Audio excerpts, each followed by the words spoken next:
Voilà, nouvelle vidéo, je suis contente de vous retrouver. Aujourd'hui, on va parler alimentation. Je suis à quelques jours du marathon de La Rochelle, donc dans une dizaine de jours, et donc en pleine prépa, en période d'affûtage, mais aujourd'hui, on va parler alimentation.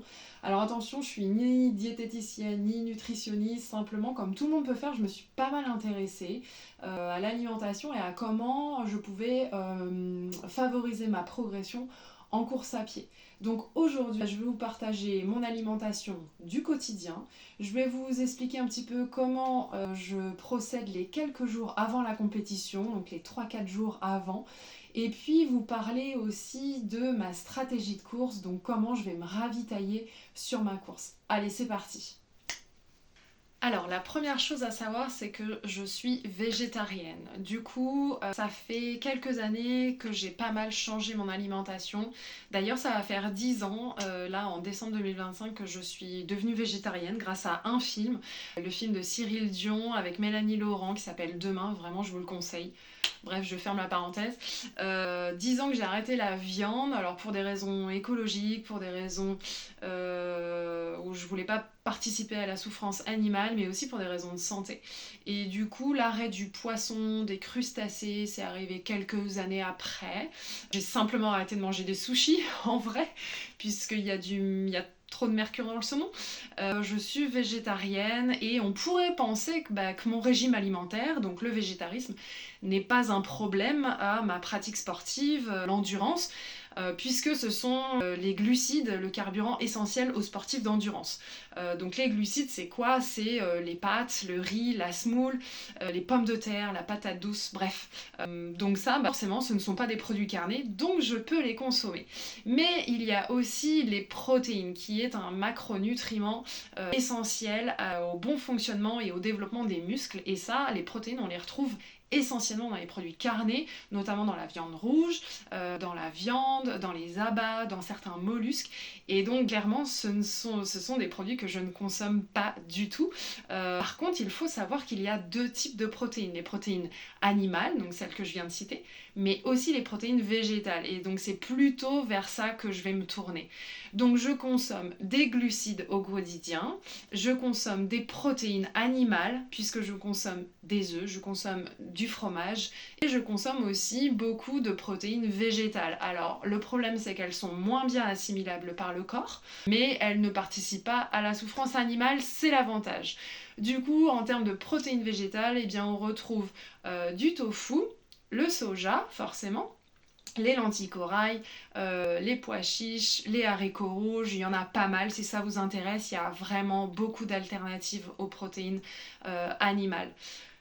Et malgré ma vigilance pour intégrer des protéines végétales dans mon alimentation, et bien clairement, étant une femme donc avec des cycles menstruels, étant une sportive d'endurance et étant végétarienne, eh bien j'avais un problème de façon systémique, c'était l'anémie. J'étais anémiée 2 à 3 fois par an, donc c'est une carence en fer. Et clairement, eh ben, il a fallu que mon médecin me complémente en fer. Sauf que je faisais des cycles de recharge de fer pendant 3 mois, j'arrêtais le traitement et ça revenait au même, ça rechutait. Du coup, je me complémente quotidiennement en fer désormais. J'ai intégré que c'était quelque chose qu'il fallait que je consomme quotidiennement. Je me complémente également en vitamine C. La vitamine C, elle permet d'assimiler plus facilement le fer, qu'il faut éloigner du thé et du café surtout. Et je me complémente également de façon hebdomadaire en B12. Donc la B12, c'est une vitamine que l'on ne trouve que dans les produits carnés. Donc comme je n'en consomme que très peu, du coup je complémente en B12 chaque semaine. Passé ce sujet-là, je voulais vous partager un petit peu mon alimentation du quotidien. À quoi ressemblent mes assiettes avec cette charge d'entraînement. Donc actuellement, je suis à peu près à 5 séances de course à pied par semaine, entre 50 et je suis montée il n'y a pas longtemps jusqu'à 95 km par semaine. Donc c'est des charges d'entraînement que j'ai jamais faites. Donc à quoi ressemblent mes assiettes? Clairement, le petit déjeuner, il faut mettre déjà énormément de calories pour la journée. Donc je consomme des œufs brouillés ou des œufs durs parce que ça fait moins de vaisselle. Je consomme un bol de fruits, de la pomme, de la mangue avec des flocons d'avoine. Et puis si vraiment j'ai très faim, j'ajoute une tranche de pain de mie avec soit du beurre de cacahuète. Ça c'est pour le petit déjeuner. Le déjeuner et le dîner, clairement, ça se ressemble. Je commence toujours par une entrée de crudité en ajoutant un petit peu de lipides comme des avocats, de la mozzarella. Et ensuite, je continue avec un plat principal composé très simplement de 3 aliments, 3 choses, des glucides, des protéines et des fibres. Donc dans les glucides, on retrouve soit des pâtes, soit du riz, soit de la semoule, soit du blé. Dans les protéines, soit je fais tout ce qui est omelette ou œuf brouillé, soit je fais, ça je consomme pas mal, c'est les steaks végétaux, les nuggets végétaux, les saucisses aussi végétales. Il y a quand même de plus en plus de propositions dans les magasins pour l'alternative à la viande. Donc c'est des choses qui sont toutes simples, qui coûtent parfois même moins cher que la viande. Du coup, je me tourne pas mal vers ces aliments-là pour une question de simplicité dans le repas. Et puis ça permet à ma fille de manger des nuggets, même si elle sait qu'il n'y a pas de poulet dedans. Et le troisième aliment, ce sont des légumes. Donc clairement, soit je cuisine, soit je trouve des conserves pour apporter un petit peu de légumes pendant le repas. Et les desserts, soit je vais rajouter des protéines, donc avec des petits suisses, soit des glucides avec des yaourts. Pareil, je rajoute un petit peu des fruits, soit une pomme, soit de la mangue, mais toujours un petit peu de fruits dans mes assiettes et dans mes repas. Et alors concernant ce 4e repas qu'il a fallu que j'ajoute à un moment donné, parce que clairement pendant ma prépa, je me suis rendu compte que je mangeais pas assez. Au self du boulot, je finissais les assiettes de mes collègues ou j'allais me servir une deuxième portion du plat principal. Enfin clairement je sentais que j'avais pas du tout assez d'apport énergétique pour compenser la dépense physique liée à mon activité sportive. Du coup j'ai entamé un suivi nutritionnel avec ma salle de sport et j'ai commencé à enregistrer mes repas via une application qui s'appelle Yazio. Ce qui m'a permis de me rendre compte sans surprise que je ne consommais pas assez de glucides et pas assez de protéines. Donc c'est aussi pour ça que j'ai essayé d'augmenter les apports nutritionnels en glucides et en protéines. Alors clairement pour moi c'est pas facile d'essayer de manger plus. Je sens qu'il y a un besoin, mais pour autant mentalement l'idée de manger plus, moi j'ai passé plus des 3/4 de ma vie à essayer de perdre du poids. Du coup, l'idée de manger plus et de prendre le risque de prendre du poids, c'est pas facile. Et pour autant, il faut bien essayer de compenser la perte énergétique avec des apports nutritionnels. Sinon, il y a le risque de se blesser et de ne pas pouvoir assumer la charge d'entraînement. Du coup, je me fais un peu violence et j'essaie d'équilibrer mes repas comme ça. Et c'est d'ailleurs pour ça que j'essaye en tout cas d'ajouter un 4e repas à mes journées. Donc c'est le goûter, déjà parce que je trouve ça cool. Des fois je le prends avec ma fille et on partage un bon moment. Et aussi parce que ça me permet de fractionner mes apports nutritionnels. Au lieu de prendre un très gros déjeuner et un gros dîner, du coup, je prends un dîner un petit peu plus léger parce que j'ai mangé au goûter. Donc ça va être des petits suisses ou ça va être un yaourt avec un fruit ou une gourmandise comme une madeleine ou un carré de chocolat. Autre chose aussi que je voulais vous partager.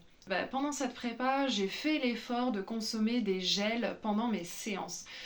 Du coup, pendant mes séances de seuil 60 notamment, et mes séances d'AS42, c'est-à-dire les allures que je travaille pour le marathon, j'ai essayé de m'habituer à prendre des gels en courant. Pour 2 raisons. D'une, parce que ça m'habitue à ce que je ferai le jour de la compétition. Donc prendre un gel pendant qu'on court, c'est réussir à l'ouvrir, c'est réussir à le prendre tout en n'étant pas trop essoufflé, c'est le ranger dans sa poche et pas le laisser par terre.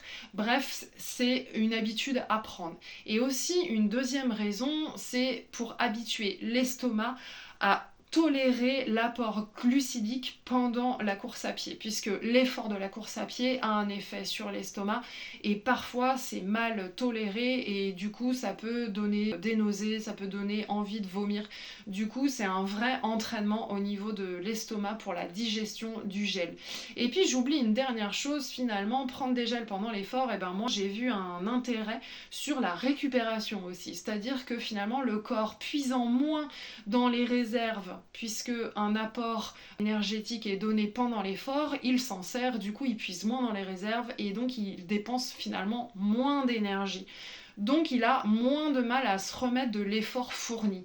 Et concrètement, sur mes grosses séances, donc les sorties longues aux alentours de 2 heures, 2 heures et demie, j'ai pris des gels pendant l'effort et j'ai vu un vrai effet tant sur la sortie que sur la récupération, mais j'ai aussi testé cette fois-ci une boisson de récup. Donc c'est une boisson dans laquelle on retrouve beaucoup de glucides et beaucoup de protéines. Elle est à consommer après les grosses séances, donc je l'ai fait 2-3 fois et clairement c'est assez simple à boire. Moi qui, je ne sais pas pourquoi, j'ai du mal à boire de l'eau après mes séances, c'est une boisson, alors moi j'ai choisi chocolat noisette, mais c'est une boisson que j'ai bu facilement et qui clairement, il y a des séances, notamment ma sortie longue de 2 heures et demie qui est passée mais avec une légèreté impressionnante. J'ai jamais eu autant de facilité à récupérer d'une aussi grosse sortie. Donc clairement, si ça vous intéresse, n'hésitez pas, ça se teste et puis si ça fonctionne pas, vous aurez rien perdu. Alors, concernant la nutrition d'avant-course, clairement, je change pas grand-chose à mes habitudes. C'est-à-dire que je vais pas tester des nouveaux aliments, je vais essayer de garder ma propre alimentation. D'ailleurs, c'est pour ça que j'aime pas manger au restaurant les jours précédents. Je préfère manger ce que je mange d'habitude, qu'il n'y ait pas de nouveauté ou quoi que ce soit, pour éviter les risques gastriques. Du coup, les quelques jours avant la course, il y a eu pour certains marathons, notamment Poitiers en 2022, où j'avais testé le régime scandinave dissocié. Rapidement, pour ceux qui ne connaissent pas, c'est simplement une réduction des glucides entre J-7 et J-4, réduction voire élimination, c'est-à-dire on fait un sevrage, vraiment on enlève absolument tous les glucides du corps pour recharger, pour les réintroduire à J-3 et faire une espèce de surcompensation sur les 3 derniers jours avant la compétition. Clairement, je l'ai essayé, ce régime scandinave dissocié. Je me souviens que ça m'avait énormément fatiguée les jours où je ne consommais pas de glucides. Du coup, j'ai arrêté de faire ce régime scandinave dissocié. Par contre, je l'ai un petit peu aménagé et je trouve que ça me convient mieux, c'est-à-dire que je continue de consommer des glucides comme habituellement. Je ne réduis pas ma consommation de glucides parce que je m'entraîne moins, ça aussi c'est important de le dire. Et les 3 jours avant la compétition, par contre, j'augmente ma quantité de glucides et je réduis ma quantité de fibres, c'est-à-dire légumes et fruits. Ça, c'est quelque chose qui marche pas mal, en tout cas pour moi. Et en parallèle, je complémente avec une boisson qui s'appelle la maltodextrine. Donc c'est une boisson chargée en glucides qui permet vraiment de faire une charge glucidique optimale pour le jour de la compétition. Et bien écoutez, dernière chose que je voulais vous partager, c'est une stratégie nutritionnelle pour la course, donc pour le marathon de La Rochelle d'ici quelques jours. Alors, ça fait vachement savant, ma stratégie de course. Bon, clairement, en fait, j'ai acheté des gels. J'ai décidé d'en tester quelques-uns pendant mes séances d'entraînement. Donc, il y en a qui ont des goûts, il y en a qui n'ont pas trop de goût, il y en a qui sont liquides, il y en a qui sont un peu pâteux. Du coup, il faut trouver un peu celui qui convient le mieux. Il y en a qui sont très forts en sucre dans la bouche. Du coup, il faut absolument pouvoir boire après. Clairement, ça, j'ai pas réglé le problème de comment je vais boire sur la compétition. Je pensais partir avec un camelback. Et en fait, sur mes sorties, je me suis rendu compte que c'était extrêmement dur au niveau des trapèzes, que ça me crispait le haut du corps. Du coup, je sais pas encore.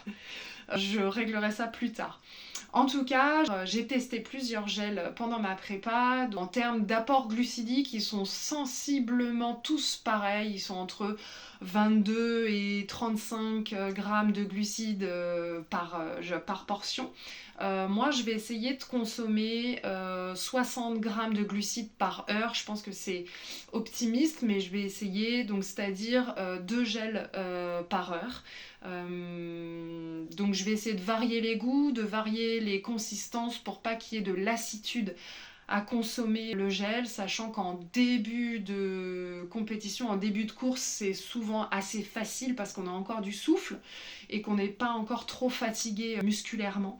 Par contre, sur une fin de course, généralement, même la tête, elle veut plus consommer le gel, elle a juste envie que ça s'arrête. Du coup, je sais pas ce que ça donnera. Ça, c'est ma volonté, c'est un peu ce que j'ai prévu dans la tête, mais on verra concrètement ce que je serai capable de faire le jour J. Voilà, et bah écoutez, j'espère que cet épisode vous a plu. N'hésitez pas à me dire en commentaire ou à m'écrire en message privé sur mon Insta si vous avez des remarques, si vous avez des questions. En tout cas, je réponds à chaque fois. C'était un plaisir, je vous dis à ciao, bye bye et à la prochaine vidéo. Je vous ferai un retour sur le marathon de La Rochelle.